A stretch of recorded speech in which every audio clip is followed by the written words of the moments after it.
So, hello everyone, welcome you back in our ongoing video lecture series in which we are decoding the syllabus of UPSC exam.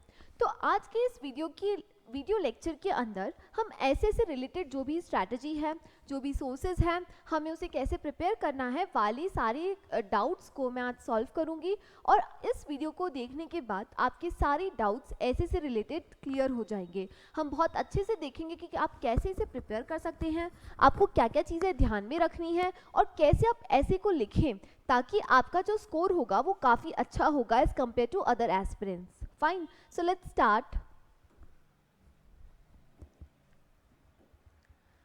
सबसे पहला मैं आपको बताऊंगी कि marks distribution, यदि आप सीरियस एस्पिरेंट हैं तो डेफिनेटली आपको मार्क्स डिस्ट्रीब्यूशन के बारे में पता होगा, लेकिन फिर भी ये वीडियो उन लोगों के लिए भी है जो एकदम बेसिक से स्टार्ट कर रही हैं, जिनको ऐसे के बारे में कुछ भी नहीं पता है। तो मैं उनके लिए बता दूं कि ऐसे पेपर में क्या होता है। आप देखें कि नियरली 2 सेक्शंस होते हैं, section A and section B. Section A के अंदर 4 एसेज आते हैं एंड सेक्शन बी के अंदर भी 4 एसेज होंगे।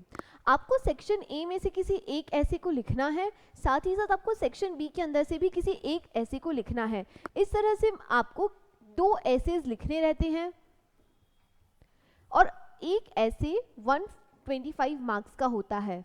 तो 2 से मल्टीप्लाई करेंगे, दैट मीन्स 250 मार्क्स का ये पेपर होता है। आपको 2 एसेज लिखने रहते हैं और आपके पास 3 घंटे का टाइम होता है।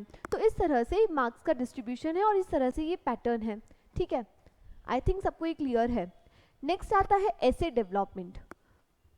एसे डेवलपमेंट में देखिए कि टाइम कितना है। जैसे मैंने आपको बताया कि 3 घंटे का टाइम दिया जाता है आपको 2 ऐसे लिखने के लिए। ठीक है, तो आप देखिए सबसे पहला, जैसे मैंने आपको हमारे स्टार्टिंग के वीडियोस में बताया था कि यूपीएससी के पेपर और यूपीएससी डिमांड ही करता है कि बच्चों को टाइम मैनेजमेंट आना चाहिए।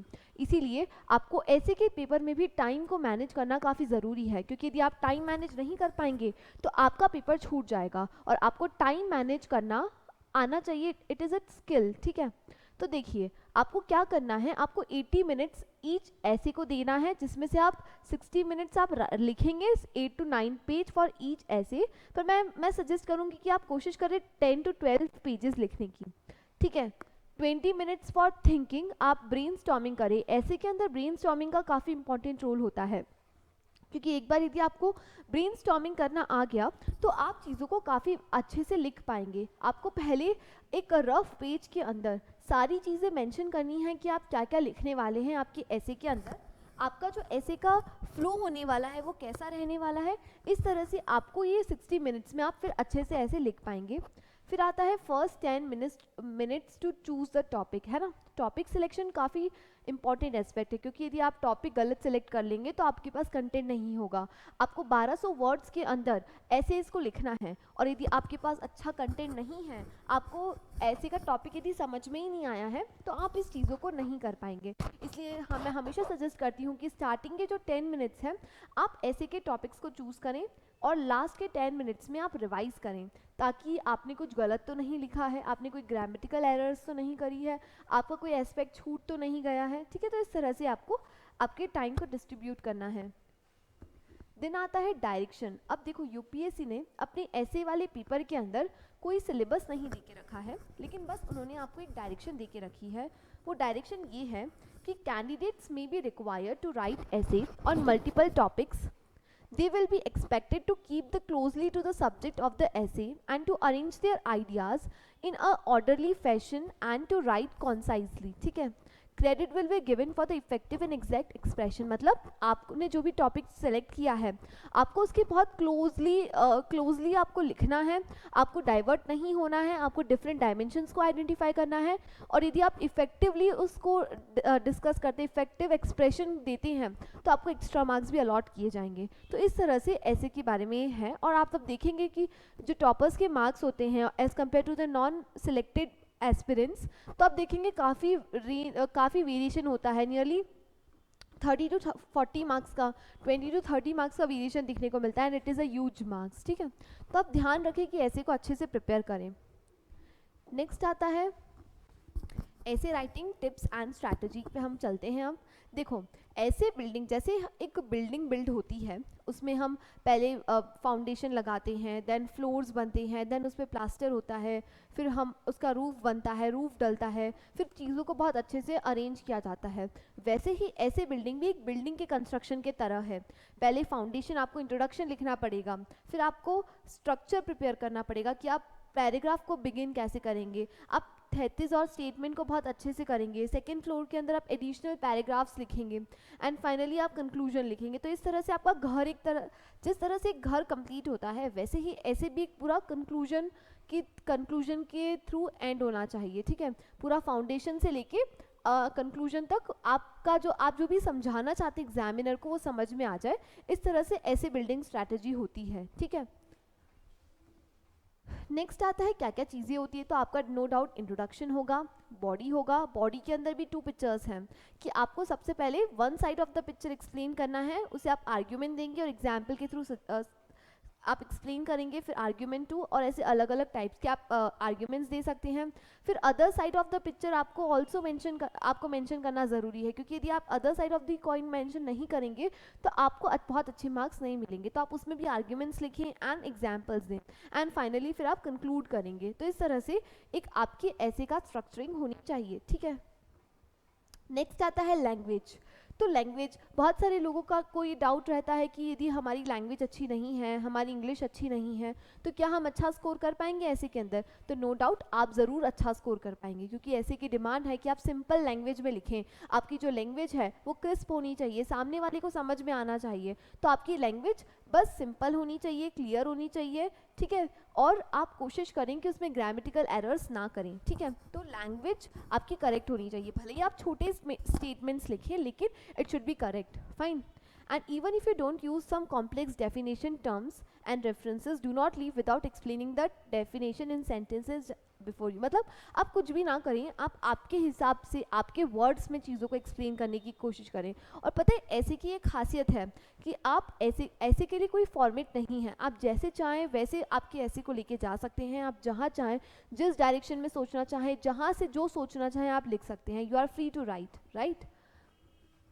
दिन आता है डूज एंड डोंट्स, आपको क्या करना है और क्या नहीं करना है। सबसे पहला तो कि do remember that here you are being tested for your value system, your capacity to argue, your personality and not your knowledge pool. ठीक है, तो यहाँ पे नॉलेज टेस्ट नहीं हो रहा है, यहाँ पे टेस्ट हो रहा है कि आप कैसे चीज़ों को आर्ग्यू करते हैं, आप कैसे चीज़ों को कोट करते हैं, आप कैसे आपके पॉइंट ऑफ व्यू को एक्सप्लेन करते हैं।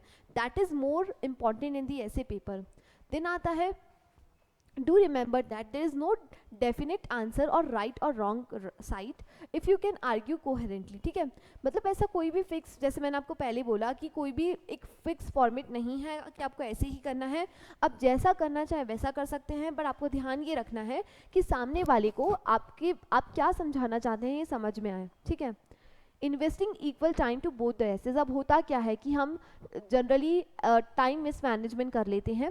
हम क्या करते हैं, हम हमारे स्टार्टिंग वाले ऐसे को अच्छा खासा टाइम दे देते हैं, और जो सेकेंड ऐसे होता है उसमें टाइम कॉम्प्रोमाइज़ हो जाता है। ठीक है, तो हमें ऐसा नहीं करना है। 150 मतलब 150 मिनट्स फॉर ईच एसेज। ठीक है, आपको इससे 150 नहीं 90 मिनट्स 90 मिनट्स आपको दोनों ऐसे में देना है। ठीक है, quality and not the quantity drive score here. ठीक है, आपकी क्वालिटी अच्छी होनी चाहिए, भले ही आप 9 से 10 पेज लिखें, लेकिन जो क्वालिटी है वो काफ़ी अच्छी होनी चाहिए, तभी आप अच्छा स्कोर कर पाएंगे। ठीक है, आपका जो ऐसे है वो मल्टी डायमेंशनल होना चाहिए, आप जितने अलग अलग डायमेंशन से कवर कर सकें वैसा आपका ऐसे होना चाहिए। Right what is ask and not what you feel. ठीक है, जो चीज़ पूछी है, जो स्टेटमेंट पूछा है, आप वही लिखें, ना कि वो लिखें जो चीज़ नहीं पूछी है। And do not attempt abstract philosophical topics. ठीक है, अब आजकल हो क्या रहा है कि यूपीएससी बहुत ज़्यादा फिलोसॉफिकल एसेज देती है। अब मैं आपको यही सजेस्ट करूँगी कि हमेशा वैसे टॉपिक्स लिखें जिसमें आपकी कमांड हो, जो आपको ऐसा लगता है कि आप हैंडल कर पाएंगे। आप ज़्यादा फिलोसॉफिकल टॉपिक्स में ना जाएँ, आप ऐसे टॉपिक चूज़ करें, भले ही वो बहुत सारे लोग लिख रहे हैं, लेकिन आप ही उसी पे लिखें जो आपको समझ में आ रहा है। ठीक है, तो इस तरह से ये डूज एंड डोंट्स वाली लिस्ट है, आप इसे बहुत अच्छे से ध्यान रखें। देन आता है पॉसिबल इंट्रोडक्शन स्टाइल। ठीक है, आप किसी भी ऐसे को इंट्रोड्यूस कैसे कर सकते हैं, तो ये कुछ कुछ वेज होती हैं जहाँ से आप इंट्रोड्यूस कर सकते हैं। एक होता है real life anecdote, a frictional incidents or story, a relevant quote, a thesis that briefly outline your argument, background of any historical perspective of an issue and a simple definition of words in a question. ठीक है, तो देखो सबसे पहले आप क्या कर सकते हो, आप किसी एनेक्डोट से स्टार्ट कर सकते हो. एनेक्डोट क्या होता है, एक स्टोरी होता है. इट मे बी फ्रिक्शनल और नॉन फ्रिक्शनल. ठीक है, किसी भी मान लीजिए महात्मा गांधी की लाइफ में कुछ भी हुआ था तो आप वहाँ से स्टार्ट कर सकते हैं. यदि आपको लगता है कि आपकी लाइफ में कुछ ऐसा हुआ है तो आप वहाँ से स्टार्ट आप स्टोरी के थ्रू कर सकते हैं. या आप खुद की स्टोरी बना के कोई भी मान लीजिए राम ले लिया, उसकी कोई स्टोरी बना के आप आपकी जो इंट्रोडक्शन है आप स्टार्ट कर सकते हैं. फिर आता है आप फ्रिक्शन या इंसिडेंटल स्टोरीज आप लिख सकते हैं. देन आप कोट से, मतलब पर मैं आपको सजेस्ट करूंगी कि कोट से स्टार्ट आप तभी करें तब जो कोट है वो आपके टॉपिक से ही मिलता जुलता हो, ना कि कुछ अलग ही चीज़ कन्वे कर रहा हो. तो कोट भी बहुत सोच समझ के ही यूज़ करना है. फिर आप किसी थेसिस या आर्ग्यूमेंट से स्टार्ट कर सकते हैं. आप हिस्टोरिकल पर्सपेक्टिव से कि पहले क्या हुआ था और अब कैसी सिचुएशन है करके वाली आप चीज़ स्टार्ट कर सकते हैं. एंड फाइनली आप सिंपल डेफिनेशन से भी कर सकते हैं, लेकिन ये बहुत कम प्रेफर किया जाता है. मान लीजिए आपको इनमें से कुछ भी याद नहीं आ रहा है, then only go with this option. ठीक है, तो इस तरह से आप इंट्रोड्यूस कर सकते हैं.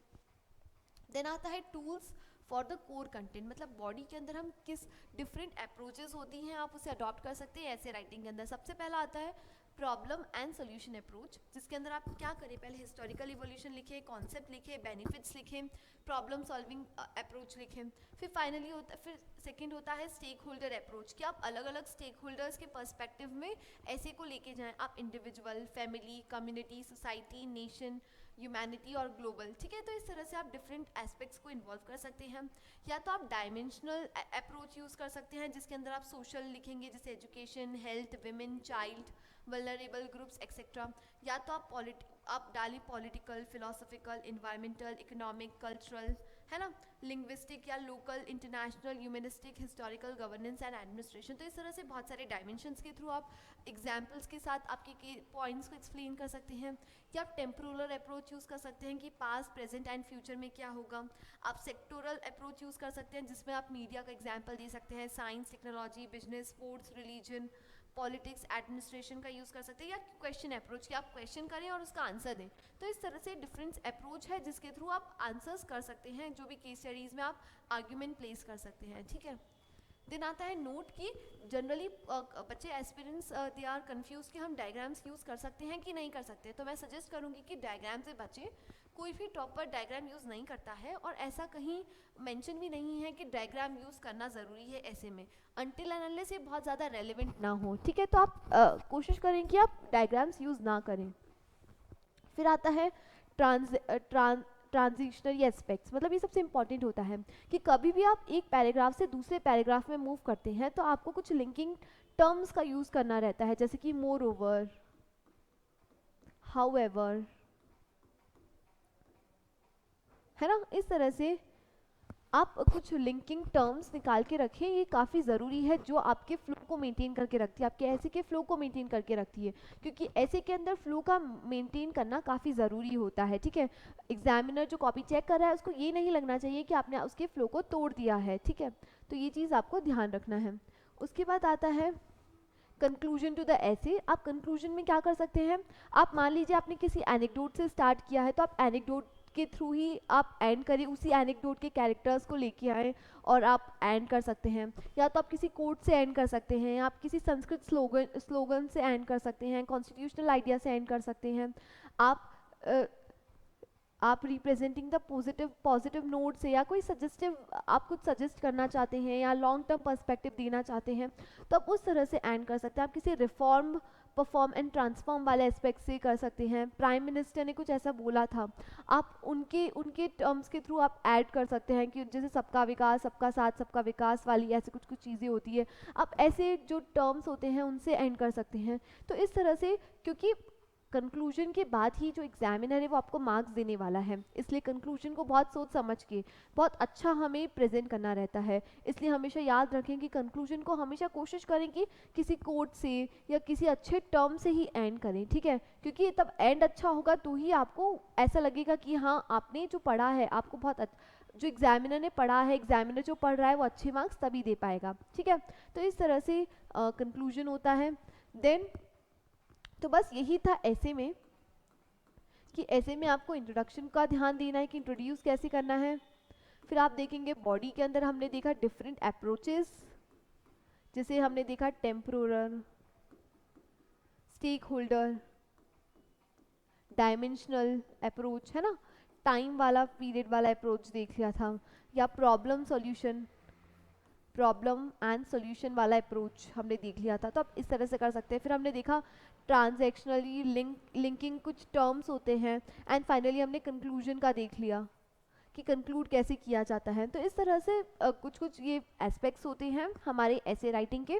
यदि आप इन्हें फॉलो करते हैं तो आई एम 100% श्योर कि आप बहुत अच्छा स्कोर करेंगे और आपका ऐसे वाली प्रिपरेशन में आपको कोई दिक्कत नहीं होगी। बात रही कंटेंट की, तो कंटेंट एज सच ऐसे का आपको अलग से प्रिपेयर नहीं करना रहता है, लेकिन हाँ मैं सजेस्ट करूँगी कि मान लीजिए आप कुछ न्यूज़ देख रहे हैं या आप कोई नॉवेल पढ़ रहे हैं या उसमें से आपने कुछ भी सीखा है, तो आप उसे अलग से लिख के रख सकते हैं। कोई गाने की अच्छी स्टार्टिंग है ना, तो आप उसे कोट कर सकते हैं कंक्लूजन के अंदर, कोई कोटेशन वगैरह को कलेक्ट करके रखें। तो इस तरह से आप आपकी ऐसे की प्रिपरेशन कर सकते हैं। और आप सबसे इम्पॉर्टेंट है आप राइटिंग प्रैक्टिस करें, हर संडे ऐसे लिखें, तभी आप ऐसे के अंदर बहुत अच्छा कर पाएंगे। क्योंकि डायरेक्टली आप यदि एग्जाम में जाके ऐसे लिखेंगे तो वो पॉसिबल नहीं है, आपको उसके लिए प्रैक्टिस पहले से ही करना पड़ेगा। तो ब्रेनस्टॉर्मिंग वाली प्रैक्टिस आप डेली बेसिस पे कर सकते हैं। आप ऐसे हर संडे लिखें, या यदि आपके पास ज़्यादा टाइम है तो आप हर 2 हफ्ते में एक बार एक ऐसे लिख सकते हैं और किसी से रिव्यू कराएं, ठीक है। तो इस तरह से आप ऐसे कर सकते हैं प्रिपेयर, ठीक है। सो बस यही था पूरा ऐसे के बारे में। Don't complain and just do it, ठीक है। तो आप कंप्लेन ना करें कि आपकी इंग्लिश अच्छी नहीं है, आपके पास जो लैंग्वेज है उसकी कमांड नहीं है, ऐसे बहुत डिफ़िकल्ट है, हमने ऐसे कभी लिखा नहीं है वगैरह वगैरह। तो ये सारी कंप्लेन आप छोड़ें। इन कंप्लेंट्स को छोड़ने के बाद आप कोशिश करें। हो सकता है कि फर्स्ट ऐसे आपका बहुत ख़राब होगा, लेकिन over the period of time you will able to write a very good ऐसे, आई एम 100% श्योर, ठीक है। तो आप प्लीज़ लिखना स्टार्ट करें, कंप्लेन ना करें और लगातार प्रयास करते रहें, एक दिन आपको भी सक्सेस ज़रूर मिलेगी। So with this note, thank you so much. यदि आपको मेरा ये वीडियो लेक्चर अच्छा लग रहा है तो please do like and subscribe our channel. Thank you so much.